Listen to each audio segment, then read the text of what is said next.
తిరుమల రాలేను, అమ్మ కనకదుర్గమ్మ దగ్గరికి రాలేను అంటే నేనే మీ ఇంటికి వస్తా, నేనే నా కుటుంబాన్ని తీసుకొని మీ దగ్గరికి వస్తా. భగవద్గీత మీద ప్రమాణం చేసి చెప్పు చంద్రబాబు నాయుడు గారు, జోగి రమేష్ తప్పు చేశాడు అంటే ఏ శిక్షకైనా సిద్ధంగా ఉన్నానని చెప్పా. దాని మీద కూడా చలనం లేదు. లైట్ డిటెక్టర్ టెస్ట్ ఎవరైనా ముందుకు వస్తారా, ఎవరైనా దమ్ముగా వస్తారా, లైట్ డిటెక్టర్ టెస్ట్ కైనా రెడీ అని చెప్పేశా. అది కూడా లేదు. తర్వాత చంద్రబాబు నాయుడుతో సమావేశమైన తర్వాత వల్లరామయ్య గారు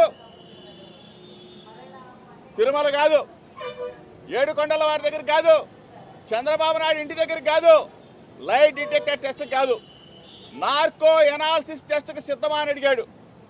నేను అమ్మ కనకదుర్గమ్మ సాక్షి ఇంతకు ముందు చెప్పాను, ఇప్పుడు చెప్తా ఉన్నాను.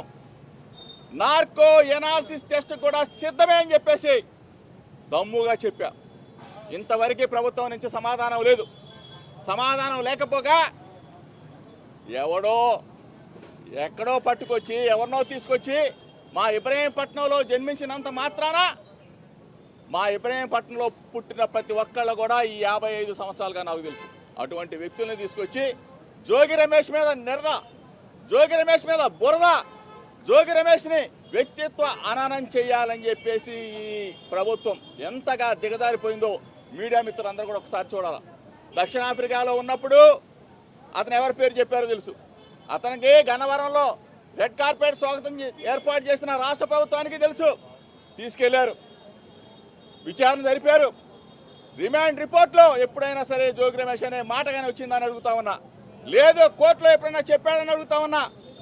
ఒక వీడియోని, ఆ వీడియో కూడా అతను బాంబేలో సెల్ ఫోన్ పోయిందని చెప్తే ఆ వీడియోల ద్వారా జోగి రమేష్కి సంబంధం ఉందని చెప్పేసి, అంటే ఏ స్థాయిలో చంద్రబాబు నాయుడు ప్రభుత్వం లోకేష్ దిగజారిపోయారో ఒక్కసారి మీడియా మిత్రుల ద్వారా రాష్ట్ర ప్రజలు గమనించమని అడుగుతా ఉన్నా. ఈరోజు చంద్రబాబు నాయుడు గాని వచ్చి, లోకేష్ గాని వచ్చి, ఆ శాఖ మంత్రి గాని వచ్చి, సిట్ అధికారి గాని వచ్చి జోగి రమేష్ తప్పు చేశాడని చెప్తే అమ్మ కనకదుర్గమ్మ సాక్షిగా ఇక్కడే ఉరి వేసుకొని చచ్చిపోవడానికైనా జోగి రమేష్ సిద్ధంగా ఉన్నాడని చెప్పేసి రాష్ట్ర ప్రజలకు చెప్తా ఉన్నా. తప్పు చేయని నన్ను, నా వ్యక్తిత్వ హననాన్ని దెబ్బతీసిన ముఖ్యమంత్రి చంద్రబాబు నాయుడు, నా వ్యక్తిత్వ హననాన్ని దెబ్బతీసిన లోకేష్, మీరు సమాధానం చెప్పాలా. ఈరోజు ఇంత దమ్ముగా, ఇంత ధైర్యంగా గుండెల మీద చేవేసుకొని నా కుటుంబాన్ని తీసుకొచ్చి నా భార్య పిల్లలతో సహా నీ ముందు నిలబడ్డా, అమ్మ కనకదుర్గమ్మ ముందు నిలబడ్డా, కృష్ణమ్మ తల్లి ఒడ్డు నిలబడ్డా. దయచేసి రాష్ట్ర ప్రజలు